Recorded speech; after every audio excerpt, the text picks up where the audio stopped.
Welcome to starting point academy. मैं शालू आपका starting point academy पर स्वागत करती हूँ। जैसे कि आपको पता है, हमने हरियाणा जीके की सीरीज स्टार्ट कर रखी है वन लाइनर की। अगर आपने नहीं देखी है तो चैनल की प्लेलिस्ट में जाके जरूर देख लीजिए, क्योंकि आपको पता है हरियाणा जीके आपके लिए कितनी इम्पोर्टेंस रहने वाली है। क्योंकि अगर आपके पेपर में 25 नंबर की हरियाणा जीके आती है तो आप सबको पता है प्रीवियस ईयर क्वेश्चन 19-20 के लगभग आपको प्रीवियस ईयर क्वेश्चन देखने को मिल जाएंगे। इसलिए आपको प्रीवियस ईयर क्वेश्चन देखने बहुत ज़रूरी है। पहले हम आपको ऑब्जेक्टिव करवा चुके हैं पहले भी, लेकिन आपको फिर दोबारा से करवा देंगे। वन लाइनर करवा रखे हैं, पहले जो प्लेलिस्ट बना रखी है वन लाइनर की उसी में ये वीडियो भी हम डाल रहे हैं। अगर आपने नहीं देखी है तो ज़रूर देख लीजिए। अगर आप हर पेपर में आज तक जो 2014 से पेपर स्टार्ट हुए थे 2025 तक जो भी प्रीवियस ईयर क्वेश्चन आए हैं तो हम सभी आपको इसी चैनल पर मिल जाएंगे। ओके, वीडियो को अगर आपने लाइक से सब्सक्राइब नहीं किया है तो कर लीजिए, क्योंकि आपको सबको पता है प्रीवियस ईयर क्वेश्चन के लिए लौट कर आपको इसी चैनल पर आना पड़ेगा, क्योंकि हम प्रीवियस ईयर क्वेश्चन 100% आपको कंप्लीट करवाएंगे। तो हम वीडियो को स्टार्ट करते हैं। तो इससे पहले के क्वेश्चन हम आपको करवा चुके हैं। अगर आपने नहीं देखी है तो जाके चैनल को ओपन करिए और आराम से देखिए। फर्स्ट क्वेश्चन है, हरियाणा की मानुषी छिल्लर द्वारा महिलाओं और लड़कियों के लिए कौन सा अभियान आरंभ किया गया है? तो प्रोजेक्ट शक्ति हरियाणा की मानुषी छिल्लर द्वारा महिलाओं और लड़कियों के लिए अभियान आरंभ किया गया है। ठीक है, प्रोजेक्ट शक्ति हमारे पास राइट आंसर होगा। नेक्स्ट है, 2010 में माउंट एवरेस्ट पर चढ़ने वाली ममता सोदा का संबंध हरियाणा के किस जिले से है? तो 2010 में माउंट एवरेस्ट पर चढ़ने वाली ममता सोदा का संबंध हरियाणा के कैथल डिस्ट्रिक्ट से है। तो राइट आंसर हमारे पास कैथल होगा। नेक्स्ट क्वेश्चन है, हरियाणा सरकार ने किसी पेय या खाद्य पदार्थ के साथ खालिस्तान के मिश्रण पर प्रतिबिंब लगाया है? तो हरियाणा सरकार ने द्रव नाइट्रोजन खाद्य पदार्थ के साथ के मिश्रण पर प्रतिबिंब लगा दिया है। तो राइट आंसर हमारे पास द्रव नाइट्रोजन होगा। अगला क्वेश्चन है हमारे पास, पेहुआ पिंडदान के लिए हरियाणा का प्रसिद्ध स्थल किस जिले में है? तो पेहुआ पिंडदान के लिए हरियाणा का प्रसिद्ध स्थल हमारे पास कुरुक्षेत्र है। राइट आंसर हमारे पास कुरुक्षेत्र होगा। चलते हैं नेक्स्ट क्वेश्चन की तरफ, जो काफ़ी इंपॉर्टेंट रहने वाले हैं। नेक्स्ट है हमारे पास, भारत के संविधान में कितने मूलभूत कर्तव्य निहित है? तो भारत के संविधान में 11 मूलभूत कर्तव्य निहित है। तो 11 हमारे पास राइट आंसर होगा। नेक्स्ट है, हरियाणा पंचायती राज अधिनियम 1994 किस तारीख से प्रभावी हुआ है? तो 22 अप्रैल 1994 को हरियाणा पंचायती राज अधिनियम 1994 तारीख से प्रभावी हुआ है। तो 22 अप्रैल 1994 हमारे पास राइट आंसर होगा। नेक्स्ट है, कौन सा एक सोल का प्रकार नहीं है? तो आपको सबको पता है दरी सोल का प्रकार नहीं है। तो राइट आंसर हमारे पास दरी होगा। नेक्स्ट क्वेश्चन है, एक राजकीय घोषणा पत्र जन एकता विज्ञपित किसके द्वारा प्रकाशित किया गया है? तो मुसाबिर हसन के द्वारा एक राजकीय घोषणा पत्र जन एकता विज्ञप्ति द्वारा मुसाबिर हसन के द्वारा किया गया है। नेक्स्ट क्वेश्चन है, विद्वानों के अनुसार हरियाणा किसका अपभ्रंश है? तो अहिराना का अपभ्रंश है। तो अहिराना हमारे पास राइट आंसर होगा। नेक्स्ट क्वेश्चन है हमारे पास, हरियाणा का शाब्दिक अर्थ क्या है? तो हरियाणा का शाब्दिक अर्थ है भगवान का आना। तो भगवान का आना हरियाणा का शाब्दिक अर्थ है। तो राइट आंसर हमारे पास रहेगा भगवान का आना। चलते हैं नेक्स्ट क्वेश्चन की तरफ। नेक्स्ट है हमारे पास, अनिल विज द्वारा घोषित हरियाणा राज्य की नई खेल नीति के अनुसार ओलंपिक में स्वर्ण पदक विजेता को कितनी राशि दी जाती है? तो अनिल विज द्वारा घोषित हरियाणा राज्य की नई खेल नीति के अनुसार ओलंपिक स्वर्ण पदक में 6 करोड़ रुपए दिए जाते हैं। तो 6 करोड़ हमारे पास राइट आंसर हो गए। नेक्स्ट है अशोक कालीन टोपरा अभिलेख हरियाणा के यमुनानगर नगर जिले में है। इसके किसके दिल्ली के फिरोजा कोटला में स्थापित किया गया था? तो फिरोज शाह तुगलक ने दिल्ली के फिरोजा कोटला में स्थापित किया था अशोक कालीन टोपरा अभिलेख को। तो फिरोज शाह तुगलक हमारे पास राइट आंसर होगा। नेक्स्ट है भारत के प्रसिद्ध शास्त्रीय गायक पंडित जसराज का जन्म कहाँ हुआ है? तो भारत के प्रसिद्ध भारतीय गायक पंडित जसराज का जन्म इसार में हुआ है। तो इसार हमारे पास राइट आंसर होगा। नेक्स्ट है हमारे पास हरियाणा का क्षेत्र जो दिल्ली एनसीआर के अधीन आता है।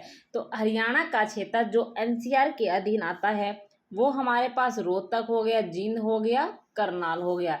लेकिन ये आपको ये भी पता होना चाहिए कि हरियाणा में अब पहले 14 थे लेकिन अब एनसीआर में 9 ही डिस्ट्रिक्ट आते हैं। तो ये उस हिसाब से करंट के क्वेश्चन थे। अगर आप देखना चाहते हैं कि हरियाणा में कौन कौन से डिस्ट्रिक्ट अब हटा दिए गए हैं, जैसे महेंद्रगढ़ को एनसीआर से हटा दिया गया है, ऐसे 5 डिस्ट्रिक्ट को एनसीआर से हटा दिया गया है। तो अगर आप देखना चाहते हैं तो प्लेलिस्ट में जाके वीडियो देख लीजिए। हमने एनसीआर राजधानी क्षेत्र सारे करवा रखे हैं, तो जरूर देखना, ठीक है। तो ये उस हिसाब से ओल्ड डाटा है, ठीक है, ये इस हिसाब से ओल्ड डाटा है। लेकिन अब आपको देखना होगा कि अब पूछ लेंगे वर्तमान में हरियाणा में एनसीआर में कितने डिस्ट्रिक्ट शामिल है। तो हरियाणा के 9 डिस्ट्रिक्ट शामिल है और 5 को, पहले 14 थे लेकिन 5 को अब बाहर कर दिया गया है। लेकिन आप कंप्लीट वीडियो देखना चाहते हैं कि कौन कौन से डिस्ट्रिक्ट को बाहर किया है तो हमने प्लेलिस्ट में वो वीडियो डाल रखी है, जाके देख लीजिए, ठीक है। हैंड रिटन्स नोट में डाल रखी है, जाके देख लेना।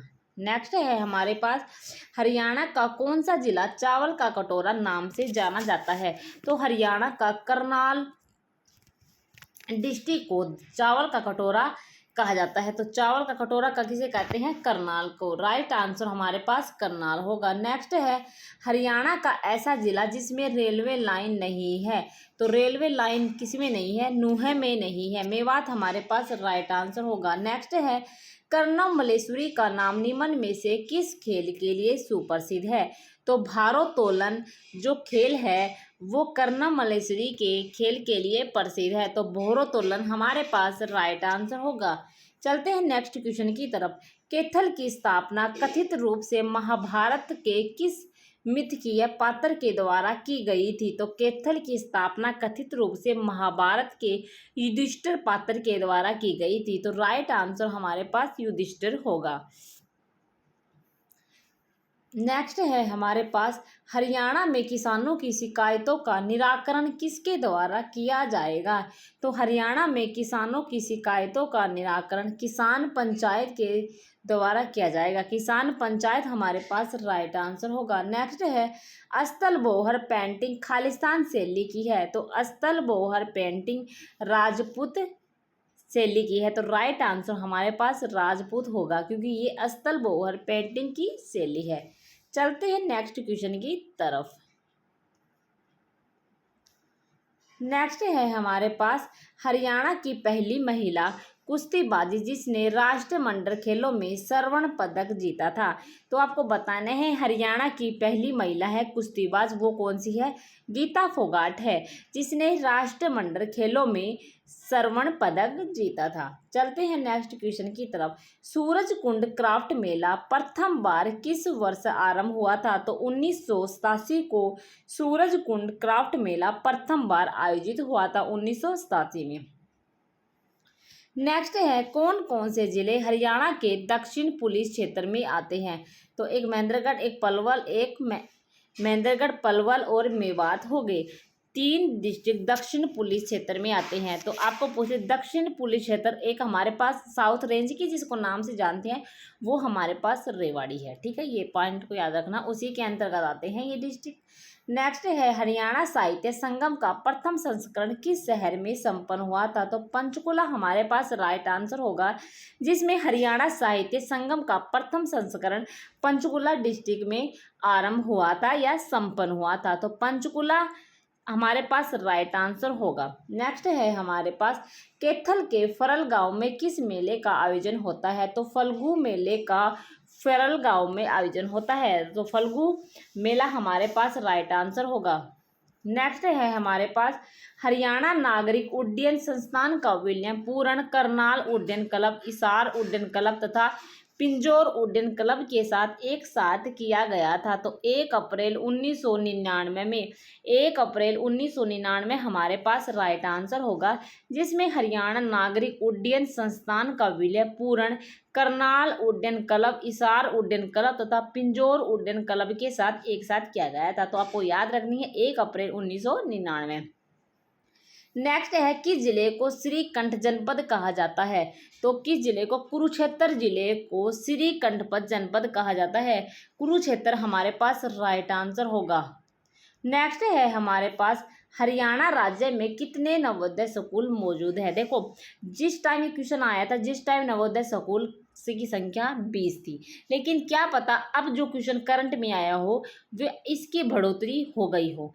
तो ऐसे क्वेश्चन आपको क्या करने हैं कि जब आपकी क्वेश्चन पेपर हो उससे पहले आपको ये डेटा देख के जाना है, क्योंकि ये देख के जाओगे तो भी आप करंट अफेयर के क्वेश्चन में आ जाएंगे और आपका राइट होने की संभावना ज़्यादा होगी। लेकिन आप अगर ओल्ड डाटा याद कर लेते हो तो आपको कंफ्यूज भी होगी और एक नंबर कट जाएगा। ठीक है, तो ऐसे क्वेश्चन आपको अलग से कॉपी में नोट करने हैं कि ऐसे क्वेश्चन पेपर में पूछे गए हैं करंट अफेयर में। तो पेपर होने से पहले आपको करंट अफेयर ऐसे देख के जानी है। ऐसा नहीं है कि आपको ओल्ड डाटा करना है, ओल्ड डाटा नहीं करना है। हम आपको करंट अफेयर भी पेपर से पहले अवेलेबल करवा देते हैं। चैनल से जुड़े रहे, आपको 100% करंट अफेयर भी करवाई जाएगी। नेक्स्ट है हमारे पास स्वतंत्रता सेनानी जो बाद में हरियाणा राज्य के मुख्यमंत्री बन गए हैं। तो चौधरी देवीलाल स्वतंत्रता सेनानी जो बाद में हरियाणा राज्य के मुख्यमंत्री बन गए थे। तो चौधरी देवीलाल हमारे पास राइट आंसर होगा। नेक्स्ट है अंग्रेजों ने तीसरा मैसूर युद्ध किसके साथ लड़ा था? तो अंग्रेजों ने तीसरा मैसूर युद्ध टीपू सुल्तान के साथ लड़ा था।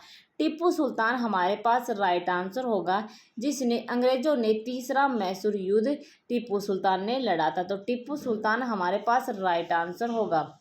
नेक्स्ट है हमारे पास लोकसभा के पहले अध्यक्ष कौन थे? तो लोकसभा के पहले अध्यक्ष थे जीवी मावलकर हमारे पास लोकसभा के पहले अध्यक्ष थे। तो जीवी मावलकर हमारे पास राइट आंसर होगा। नेक्स्ट है हमारे पास भूमि सुधार के विषय संविधान की 7वीं अनुसूची किस सूची से संबंधित है? तो राज्य सूची से भूमि सुधार के विषय की संविधान की 7वीं अनुसूची से संबंधित है। तो राज्य सूची 7वीं अनुसूची राज्य सूची, तो हमें याद रखना है। नेक्स्ट है बाबर और इब्राहिम लोदी के बीच 1526 में प्रसिद्ध लड़ाई कहाँ लड़ी गई है? तो बाबर और इब्राहिम लोदी के बीच 1526 में पानीपत में युद्ध किया गया है। तो पानीपत की पहली लड़ाई 1526 में हुई थी और बाबर और इब्राहिम लोदी के बीच में हुई थी। ठीक है, नेक्स्ट है पंजाब और हरियाणा उच्च न्यायालय का प्रथम मुख्य न्यायाधीश कौन था? पंजाब और हरियाणा उच्च न्यायालय का प्रथम मुख्य न्यायाधीश रामलाल था। तो न्यायाधीश रामलाल हमारे पास राइट आंसर होगा। नेक्स्ट है सुप्रसिद्ध मनसा देवी का मंदिर हरियाणा के किस जिले में है? तो सुप्रसिद्ध मनसा देवी का मंदिर पंचकुला में है। राइट आंसर हमारे पास पंचकुला होगा। नेक्स्ट है हमारे पास प्रसिद्ध भारतीय राजनीतिज्ञ श्रीमती सुषमा स्वराज का जन्म हरियाणा के किस जिले में हुआ था? तो राइट आंसर हमारे पास अंबाला होगा, जिसमें प्रसिद्ध भारतीय राजनीतिज्ञ श्रीमती सुषमा स्वराज का जन्म हरियाणा के अंबाला में हुआ था। तो राइट आंसर हमारे पास अंबाला होगा। नेक्स्ट है हरियाणा में राज्य योजना बोर्ड का चेयरमैन कौन होता है? तो हरियाणा में राज्य बोर्ड का चेयरमैन मुख्यमंत्री होता है। मुख्यमंत्री हमारे पास राइट आंसर होगा। नेक्स्ट है हमारे पास हरियाणा के किस जिले में स्वर्ण जयंती पत्रकार मिलन 2017 हुआ था? तो पंचकुला में हुआ था। ठीक है, पंचकुला हमारे पास राइट आंसर होगा। नेक्स्ट है हरियाणा में जन शिकायतों के समाधान के लिए हर पोर्टल किस वर्ष शुरू किया गया था? तो सन 2010 में सन 2010 में हरियाणा में जन शिकायतों के समाधान के लिए हर पोर्टल वर्ष शुरू किया गया था। तो सन 2010 हमारे पास राइट आंसर होगा। नेक्स्ट है हमारे पास हरियाणा पर्यटन विभाग किस वर्ष अस्तित्व में आया था। तो हरियाणा पर्यटन विभाग 1976 में आया था। तो हरियाणा पर्यटन विभाग 1976 हमारे पास राइट आंसर होगा। नेक्स्ट है हमारे पास कौन हरियाणा राज्य का मध्यकालीन कवि माना गया है। तो वीर भान को हरियाणा राज्य का मध्यकालीन कवि माना गया है। तो राइट आंसर हमारे पास वीर भान होगा। नेक्स्ट है किसने विश्व युवा महिला मुक्केबाजी चैंपियनशिप में स्वर्ण पदक नहीं जीता है। तो 3 ऐसे खिलाड़ी होंगे ऑप्शन में जिसने स्वर्ण पदक जीता होगा, लेकिन एक ऑप्शन दिया गया था अनुपमा, इन्होंने नहीं जीता होगा, इसलिए नहीं पूछा है। नेक्स्ट है हमारे पास हरियाणा की भैंस की कौन सी नस्ल सबसे अधिक अच्छी मानी जाती है। तो मुर्रा भैंस। तो ये अगले क्वेश्चन हम आपको अगली वीडियो में करवाएंगे। तो चैनल से जुड़े रहिए, चैनल को लाइक से सब्सक्राइब कर लीजिए, ठीक है। ऐसे ही आपको थोड़े थोड़े करवाते रहेंगे जब तक आपका पेपर आएगा। हम आपको प्रीवियस ईयर क्वेश्चन सारे करवा चुके होंगे, इसलिए आपको साथ के साथ प्रीवियस ईयर क्वेश्चन अभी देख लेने हैं, क्योंकि अब जब आप पेपर नज़दीक आएगा तो आप पर बहुत ज़्यादा बर्डन हो जाएगा। ओके, धन्यवाद। चैनल से जुड़े रहिए, चैनल को लाइक से सब्सक्राइब करना ना भूलना। ओके, धन्यवाद।